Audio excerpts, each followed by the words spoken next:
Party के राष्ट्रीय अध्यक्ष व उत्तर प्रदेश के पूर्व मुख्यमंत्री व क्षेत्र में एक पुण्यतिथि में शामिल होने के लिए पहुंचे थे, जहां वे पत्रकारों से रूबरू हुए और उन्होंने पत्रकारों द्वारा पूछे गए तमाम सवालों का बेबाकी से जवाब देते हुए भारतीय जनता पार्टी पर जमकर निशाना साधा है।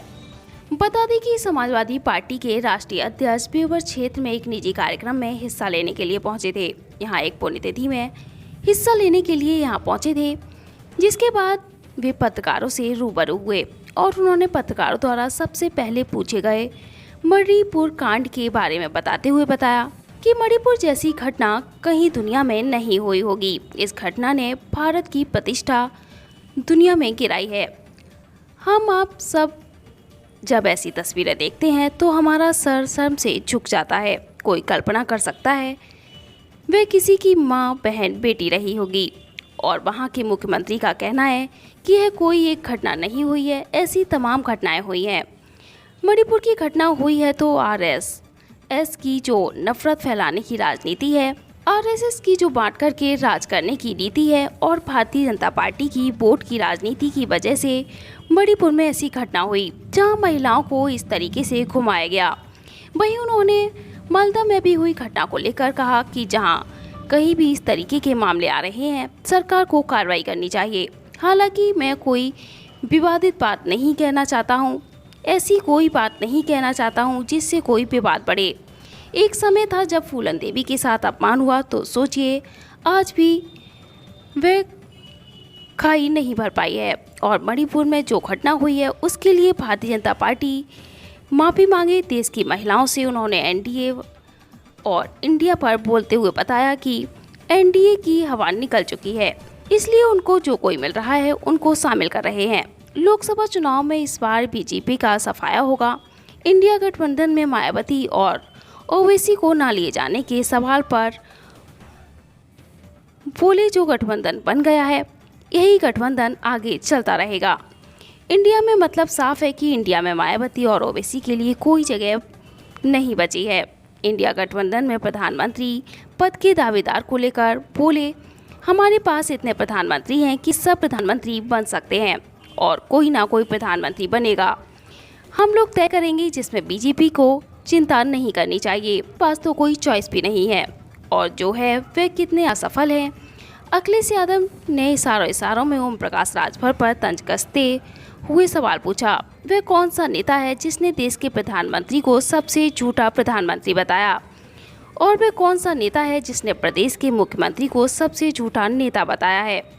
एनडीए में शामिल होने से पहले सुहेलदेव भारतीय समाज पार्टी के राष्ट्रीय अध्यक्ष ओम प्रकाश राजभर ने प्रधानमंत्री और उत्तर प्रदेश के मुख्यमंत्री पर सबसे झूठा होने का आरोप लगाया था। अखिलेश यादव यहां से भोगांव के रास्ते से जा रहे थे, तभी उनका स्वागत बस स्टैंड पर किया गया। यहाँ भी उन्होंने पत्रकारों से वार्ता की और क्या कुछ बताया, जरा आप भी सुनिए।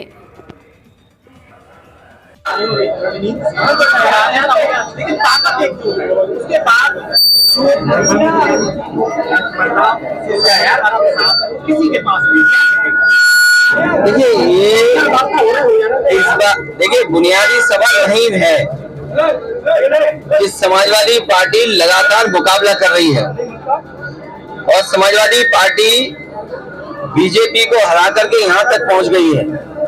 मुझे उम्मीद है कि उत्तर प्रदेश की जनता और देश की जनता में जो माहौल है इस समय वो भारतीय जनता पार्टी को हराना चाहते हैं।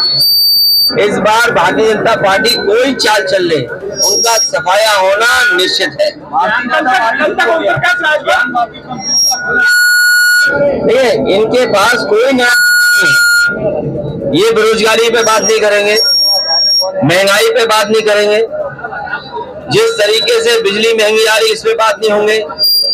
जो आम लोग हैं उनके इलाज की सुविधा, उनके जीवन की सुरक्षा और जो मूलभूत समस्याएं हैं उन सवालों पर ये बहस नहीं करना चाहते हैं, क्योंकि पूरा पैसा लूट लिया गया। कल में बुंदेलखंड एक्सप्रेस जो चल रहा था, जो लोग दूसरों की जांच के लिए कहते थे वो अपनी जांच क्यों नहीं करा रहे। पूरा बुंदेलखंड एक्सप्रेस खुदा पड़ा हुआ है, वो भ्रष्टाचार का एक्सप्रेस वे है, वो बुंदेलखंड एक्सप्रेस वे चलने वाला नहीं है। वो भ्रष्टाचार का एक्सप्रेसवे भारतीय जनता पार्टी ने बनाया। कांग्रेस के नेता हमारे पास इतने प्रधानमंत्री हैं, सब प्रधानमंत्री बन सकते हैं, और कहीं न कहीं उन्होंने अपने प्रदेश में इतने महत्वपूर्ण काम किए हैं जो एग्जेम्पलरी काम है सेंट्रल गवर्नमेंट के लिए। कोई काबिलियत में कम नहीं है और कोई न कोई बनेगा। हम लोग तय करेंगे, कोई न कोई बनेगा। इसलिए बीजेपी को ज्यादा चिंता नहीं करनी चाहिए कि आपका प्रधानमंत्री का कौन है। अरे आपके पास तो कोई चॉइस नहीं है, और जो है भी वो कितने असफल है बताओ। चरम सीमा पर महंगाई, बेरोजगारी, मणिपुर जैसी घटना, सीमाएं असुरक्षित, क्या अंतोगतवा केवल नफरत फैला करके राजनीति करना चाहते हैं। इसलिए नफरत नहीं चलेगी। इस देश का किसान, नौजवान, व्यापारी, मजदूर इस सरकार को उखाड़ के फेंक दे गई। मणिपुर 90 दिन से चल रहा है, चुनाव सरकार पहले कराने उनकी मर्जी है, कब कराएं चुनाव। जब हारने का मन हो तब करा लें चुनाव।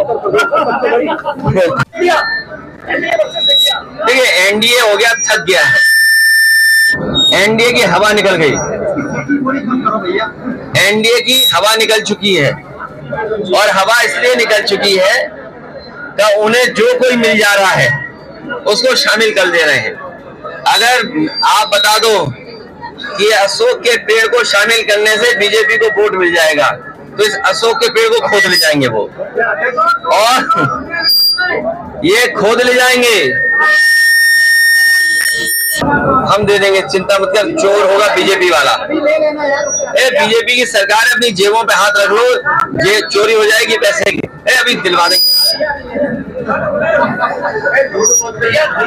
उधर मिलने आ जाओ, उधर से आ जाओ।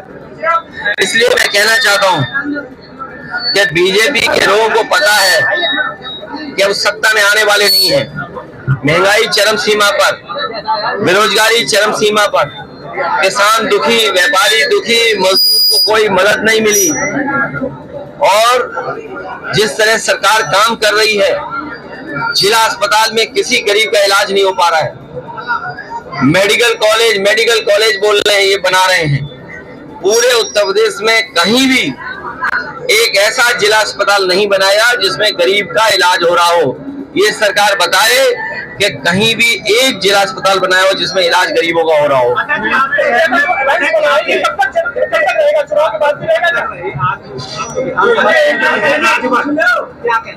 क्या चीज? देखिए, मैंने आपसे क्या कहा, हमारे पत्रकार साथी, ये बीजेपी का जाल है कि कुछ नाम आप लोगों के माध्यम से बुलवाते हैं। सवाल उनका नहीं है, सवाल ये है कि मुख्यमंत्री जी ने ये कहा कि सड़कों पे सांड नहीं होंगे। बताओ, सांड कहाँ चले गए? सड़कों पे हैं कि नहीं है?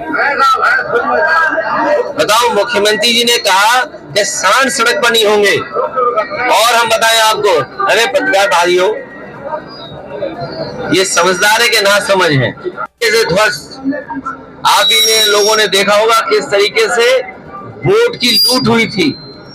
चेयरमैनी के चुनाव में सरकार ने और सरकार के लोगों ने मिलकर के, और खासकर भारतीय जनता पार्टी के लोगों ने मिलकर के वोट की लूट की। केवल एक जगह नहीं, हर जगह उन्होंने की।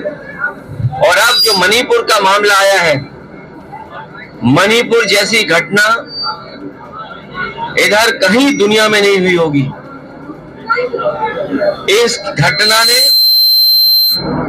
भारत की प्रतिष्ठा दुनिया में गिराई है। हम आप सब जो आज के जमाने में रह रहे हैं, ऐसी तस्वीरें, वीडियो देखते हैं तो हम शर्म से झुक जाता है। कोई कल्पना कर सकता है वो किसी की माँ, बहन, बेटी रही है, और ये मुख्यमंत्री का वहां क्या कहना कि ये कोई एक घटना नहीं हुई, ऐसी तमाम घटनाएं हुई हैं। तो सोचिए, दिल्ली वालों के पास बड़ी बड़ी इंटेलिजेंस संस्थाएं हैं, आखिरकार वो संस्थाएं क्या काम कर रही थी? तो नहीं पता था 2 महीने से लगातार या पहले से ये घटनाएं हो रही थी। अगर मणिपुर की घटना हुई है तो आरएसएस की जो नफरत फैलाने की राजनीति है, आरएसएस की जो बांट करके राज करने की जो नीति है, और भारतीय जनता पार्टी की वोट की राजनीति की वजह से मणिपुर में ऐसी घटना हुई जहां महिलाओं को इस तरीके से घुमाया गया। न केवल आम लोग बल्कि वो माताएं, बहनें, वो महिलाएं जिन्होंने कभी भारतीय जनता पार्टी को वोट दिया था, वो भी ऐसी घटना देकर के आक्रोशित हैं। इसलिए भारतीय जनता पार्टी का सफाया होना निश्चित है। जिसमें तो महिलाओं को चोरी के आरोप में देखिए, जहां कहीं भी इस तरह के मामले आ रहे हैं, सरकार को कार्रवाई करनी चाहिए। और आपको याद होगा, हालांकि विवादित बात को मैं नहीं कहना चाहता हूं, ऐसी बात को नहीं कहना चाहता हूं जिससे कहीं विवाद बढ़े। एक समय था जब फूलन देवी के साथ अपमान हुआ, तो सोचिए आज भी वो खाई पट नहीं पाई है। तो इसलिए सरकार के लोगों को सोचना चाहिए, जिनके हाथ में सत्ता है, कि ऐसी घटनाएं न हो। और भारतीय जनता पार्टी मणिपुर में जो घटना हुई है उसके लिए माफी मांगे देश की महिलाओं से। बेरोजगारी दी हो, सबसे ज्यादा महंगाई दी हो, सबसे ज्यादा अन्याय किया हो, और सबसे ज्यादा छोटे छोटे दलों के हाथ पैर जोड़ रही हो। सोचो, क्या गाली नहीं दी उन्होंने। सवाल ये है, उत्तर प्रदेश में अरे भाई, सवाल ये भाई, तुम जो नाम ले रहे हो पत्रकार साथी, ये बताइए, अब हम आपसे सवाल पूछते हैं। किसी नेता ने ये कहा कि देश के प्रधानमंत्री सबसे बड़े झूठे प्रधानमंत्री हैं, उस नेता का नाम क्या है बताओ पत्रकार साथियों, बोलो पत्रकार साथियों। और उस नेता ने यह भी कहा कि सबसे बड़ा प्रदेश का झूठा मुख्यमंत्री कौन है। अरे तुम्हें नहीं कहना है, पत्रकार साथियों कहना है भाई। अब देखिए पत्रकार साथियों, आप भी मौन हो गए, इसलिए मौन हो गए क्योंकि आपको पता है सच्चाई कि भारतीय जनता पार्टी टिकने वाली नहीं है। अरे जो ये लोग सब जुगाड़ की जा रही है, मैंने इसीलिए कहा कि अगर बीजेपी को ये पता लग जाए कि अशोक के पेड़ से वोट मिल सकता है, तो जब सुबह आंख खुलेगी तो अशोक का पेड़ गायब होगा। ये जानना चाह रहे हैं, ऐसे में वो कर रही है। समाजवादी पार्टी पूरी तरह से तैयार है, जब चाहे भारतीय जनता पार्टी चुनाव करा ले। गांधी ने कहा कि अब भोपाल की राजनीति रह गई है,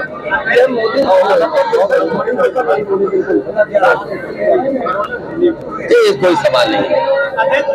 बीजेपी की रणनीति है मणिपुर में मैतेई और कुकी समाज को गिराना। मैंने आपसे कहा, आरएसएस ने जानबूझ करके नफरत फैलाने का काम किया, बांटने का काम किया, और भारतीय जनता पार्टी वोट लेने की राजनीति कर रही है।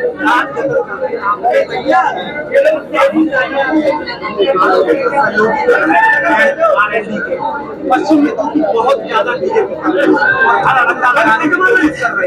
कोई बहस मत करो, सब सफाया होने जा रहा बीजेपी का। बहुत धन्यवाद पत्रकार साथियों को, बहुत धन्यवाद। जब चुनाव की तारीख आ जाएगी तो पता भी लग जाएगा।